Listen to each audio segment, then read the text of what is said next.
Hello everyone, welcome back in my video. तो बच्चा हम लोग 7th क्लास का ज्योग्राफी पढ़ रहे हैं और ज्योग्राफी का चैप्टर हमारा changing face of the earth. And in the previous video we know about the exogenic process. तो it is a remaining part of the exogenic process. तो एक्सोजेनिक प्रोसेस का ये दूसरा पार्ट है। एक पार्ट हमने कंप्लीट कर लिया है, जो रिमेनिंग पार्ट है, जो बचा हुआ पार्ट है, वो हम इस वीडियो में कंप्लीट करेंगे। तो देखते हैं कि जो रिमेनिंग पार्ट है उसमें, तो शुरू करते हैं एक्सोजेनिक प्रोसेस का remaining part. Okay. In the mature age, the river twists and turns, forming large loop and bands called meanders। क्या कहा है कि जो मेच्योर एज में रिवर्स आती हैं तो वो टर्न हो जाती हैं, ट्विस्ट हो जाती हैं और क्या बनाती हैं? मिएंडर्स बनाती हैं। एंड व्हेन द मिएंडर्स, अच्छा पहले आप देख लीजिए कि मिएंडर्स, पहले मैं आपको दिखा देती हूँ कि मिएंडर्स कैसे बनते हैं और किसको मिएंडर्स कहा गया है, किसको मिएंडर्स कहा गया है, किसको लूप कहा गया है। तो पहले मैं ये दिखा देती हूँ। यस, तो यहाँ पर देखिए ये क्या है, ये एक रिवर है कि पहले रिवर इस तरह से आ रही है, कोई एक भी एक रिवर है वो इस तरह से फ्लो हो रही है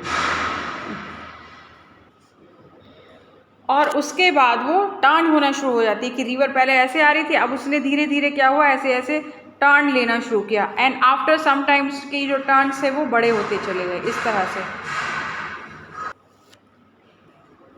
एंड आफ्टर सम टाइम, अरे यार, ये इस तरह से यहाँ पर ये लूप बनना शुरू हो जाते हैं ना, इस तरह से।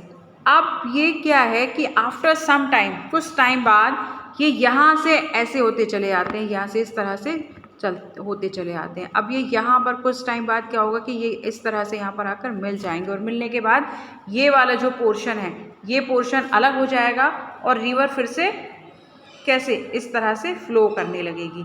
तो जैसे यहाँ पर आपको पिक्चर में नज़र आ रहा है ना कि ये वाला जो पोर्शन है ये अलग कट गया है कि यहाँ से यहाँ पर ये कुछ टाइम बाद ये मिल जाएगा। ये रिवर तो इस तरह से फ्लो होना शुरू हो जाएगी और ये पार्ट अलग हो जाएगा। ये रिवर ऐसे फ्लो हो जाएगी, यहाँ से इस तरह से फ्लो होना शुरू हो जाएगी और ये वाला पार्ट कट के अलग हो जाएगा। तो ये है, इसको बोलते हैं ऑक्सबो लेक। और ये जो इस तरह से टर्न और ट्विस्ट है इसको बोलते हैं मिएंडर्स। और ये क्या है, ये है लूप। तो ये हो गया हमारा, तो ये हमारा पूरा का पूरा ये फ्लड प्लेन है। ये जो है ये पूरा फ्लड प्लेन है और उस फ्लड प्लेन में रिवर्स का कुछ पोर्शन जब ट्विस्ट होकर उस मेन स्ट्रीम से अलग हो जाता है उसको बोलते हैं ऑक्सबो लेक। ऑक्सबो लेक क्यों कहा जाता है? क्योंकि जो इसका जो स्ट्रक्चर है वो क्या है, ऑक्स के हूप जैसा है, उसके पैर जिसको खुर बोलते हैं उसके जैसा है, तो इसको बोलते हैं ऑक्सबो लेक। तो ऑक्सबो लेक क्या है, मेंडर्स क्या है, लूप क्या है, ये क्लियर हो गया। ओके, तो आप पढ़ लेते हैं उसको। Yes, and when the meander loop cut off from the river and form a cut off lake, it is called an oxbow lake. और क्या कहा है कि जब वो कटकर अलग हो जाता है तब उसको क्या कहते हैं, उसको कहते हैं oxbow lake. And during rainy season reverse overflow it bank, जब बारिश में बहुत ज़्यादा ओवरफ्लो हो जाती हैं रिवर्स, बैंक जो उसके किनारे होते हैं वहाँ तक वो किनारों को भी ओवरफ्लो कर देती है। And leading to the deposition and formation of flat fertile land called flood plains. और उसके बाद जब वो बाहर निकलती है कि वाटर फ्लो इंक्रीज होता है तो वो बाहर निकलता है रिवर से, और बाहर निकलने के बाद वो सेडिमेंट्स भी लेकर निकलता है। तो कुछ टाइम बाद वाटर तो वापस आ जाता है मेन स्ट्रीम में, लेकिन जो सेडिमेंट्स है वो डिपॉजिट हो जाते हैं कहाँ पर, बैंक पर। तो वहाँ पर वो फॉर्म करता है फर्टाइल लैंड जिसको फ्लड प्लेन कहा जाता है। And it is generally an extensive area. तो फ्लड प्लेन, इसकी भी पिक्चर दिखाती हूँ आपको। ये देखिए ये है फ्लड प्लेन। ये पूरा क्या है, ये है रिवर। ये रिवर फ्लो हो रही है, जब बारिश आई, बारिश में रिवर्स में क्या हुआ कि ओवरफ्लो हो गया कि ये जो वाटर था ना, ये यहाँ तक फैल गया है ना। जो मेन रिवर थी उसको वाटर बैंक तक, ये दोनों बैंक है ना, यहाँ पर फ्लो होना शुरू हो गया, यहाँ तक वो बाहर निकल के आ गया। और बाहर निकलने के बाद जब जो फ्लड था वो ख़त्म हो गया, या फिर बारिश का जो पानी था वो ख़त्म हो गया, तो क्या हुआ कि जो वाटर था, ये वाटर तो वापस आ गया यहाँ पर, है ना। ये जो वाटर यहाँ तक फ्लो हुआ था, तो ये वाटर तो यहाँ पर वापस आ गया, जो मेन स्ट्रीम थी उसमें वापस चला गया वाटर, तो इस तरह से। और यहाँ पर वो सेडिमेंट्स को छोड़ गया, है ना। यहाँ पर वो सेडिमेंट्स डिपॉजिट कर दिए जो अपनी साथ लेकर आया, तो वो जो सेडिमेंट्स के डिपॉजिट होने से ये वाला जो एरिया बना, इसको बोलते हैं फ्लड प्लेन। ये फ्लड प्लेन है। और लिव्स किसको बोलते हैं कि यहाँ जो इसके बैंक हैं, ये वाले जो बैंक है, कि यहाँ पर जब ये रेजिस एरिया हो जाता है या फिर एलिवेटेड एरिया हो जाता है, कि यहाँ पर सबसे ज़्यादा सेडिमेंट्स इकट्ठा हो जाते हैं, तो ये जो एलिवेटेड एरिया है ना बच्चा, इसी को बोलते हैं लेवेस। तो फ्लड प्लेन क्या है और लेवेस क्या है? It is clear, okay.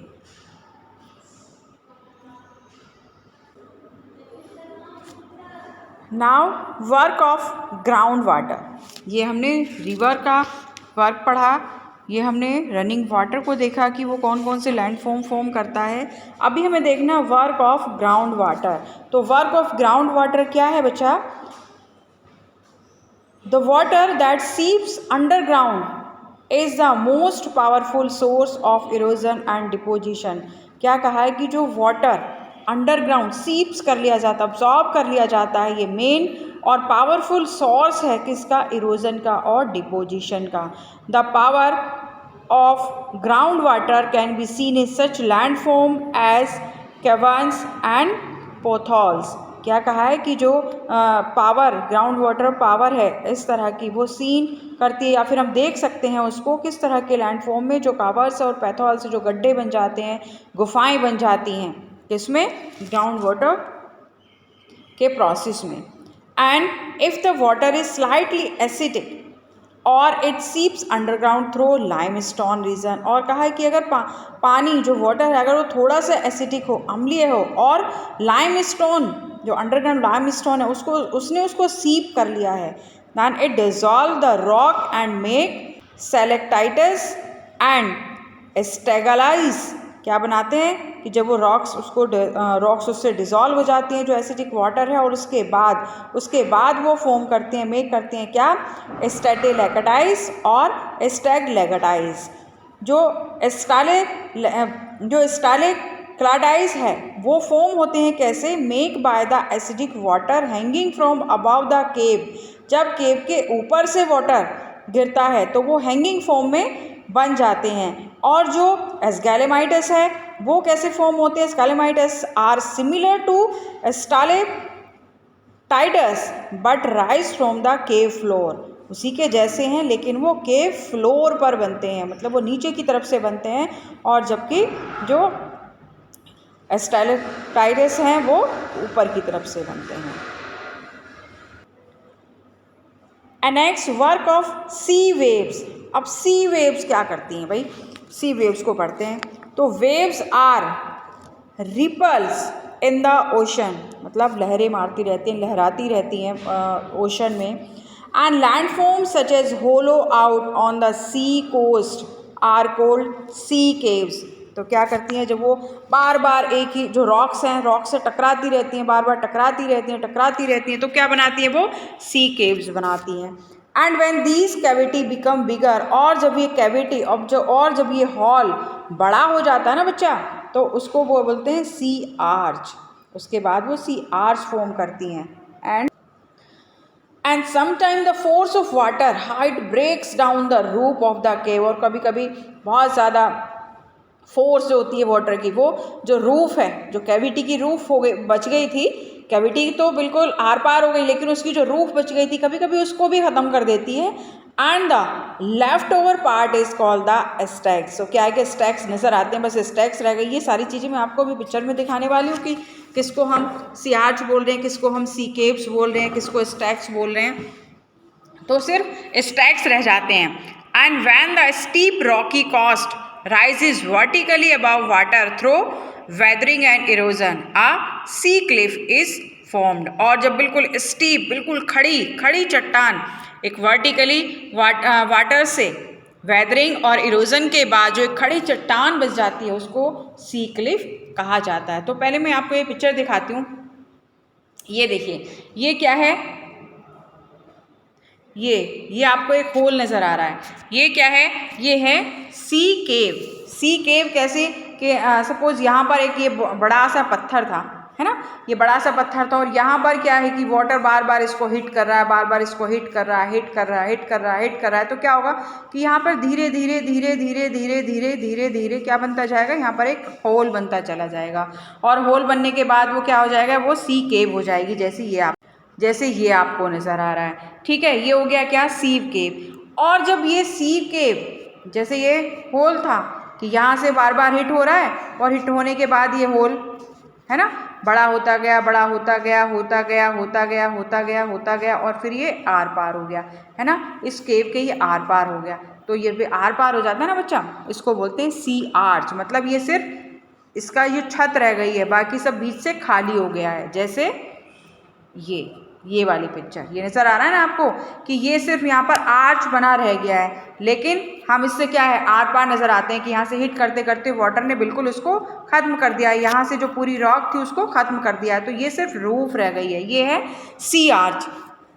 और जब ये रूफ भी ख़त्म हो जाए ना बच्चा, जब ये रूफ भी ख़त्म हो जाए तब क्या बनेगा, तब तो सिर्फ ये स्टैग रह गई कि यहाँ पर जो रूफ थी वो भी ख़त्म हो गई। तो ये क्या है, ये स्टैग बने रह गए, ये थमले से बने रह गए, ये हैं स्टैग्स, इसको बोलते हैं स्टैग्स। ठीक है, okay.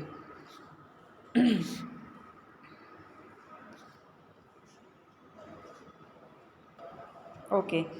And when the sea wave deposits sediment along the shore, sea beaches are formed. Marina Beach in India is an example of such beaches. और क्या कहा है कि जब सी वेव डिपॉजिट कर देती हैं सेडिमेंट, कहाँ पर, शॉर पर, किनारे पर आकर की लहरें। आप अगर आप लोगों ने कभी देखा हो, नहीं देखा तो टीवी में बहुत देखते हैं आप लोग, कि जो सी बीच हैं या फिर जो सी वेव्स हैं वो क्या करती हैं, वो मूव करके आती हैं कहाँ पर, शॉर की तरफ, और वहाँ पर लहरें आती हैं, वापस चली जाती हैं, फिर आती हैं, फिर वापस चली जाती हैं। तो क्या है कि वो एक मूवमेंट्स में चलती रहती हैं कि ये पूरा यहाँ पर सी हो गया, तो यहाँ से क्या आएंगे, ऐसे करके बाहर आएंगी, वापस चली जाएंगी, यहाँ से करके लहरें आएंगी, फिर वापस चली जाएंगी, फिर यहाँ से वापस आएंगी, फिर वापस चली जाएंगी। तो ये जो वेव्स हैं वो तो यहाँ से वापस चली गई हैं, लेकिन यहाँ पर वो अपने सेडिमेंट्स को छोड़ जाते हैं, यहाँ पर सेडिमेंट्स छोड़ जाती हैं, और यही जो सेडिमेंट्स हैं वो बनाते हैं क्या, सी बीचेस। वो सी बीचेस बनाते हैं, जैसे ये क्या है, ये पूरा का पूरा सी है, और यहाँ पर वो बाहर जब निकलते हैं वेव्स, तो यहाँ पर अपने सेडिमेंट्स को लीव कर देते हैं, सेडिमेंट्स छोड़ देती हैं, तो ये बना है sea beach. Okay, and the work of ice. अच्छा, यहाँ कहा है कि मेरीना बीच इंडिया का एक बहुत ही फेमस बीच है, और ये आपके लिए क्वेश्चन है, या फिर इसको होमवर्क समझ लीजिए। ये आप मुझे बताएंगे कि इंडिया में मेरीना बीच कहाँ पर है। This is the question, this is the homework for you. And next is the work of ice. अब आइस का वर्क देख लेती, आइस क्या करती है, आइस का क्या काम है। तो a mass of ice moving down a valley is called a glacier. जब आइस एक वैली में मूव करती है तो उसको बोलते हैं ग्लेशियर, बर्फ की नदी। And they are two main types, दो टाइप्स हैं उसके, mountain and continental. Mountain glacier are formed on high altitude of the mountains.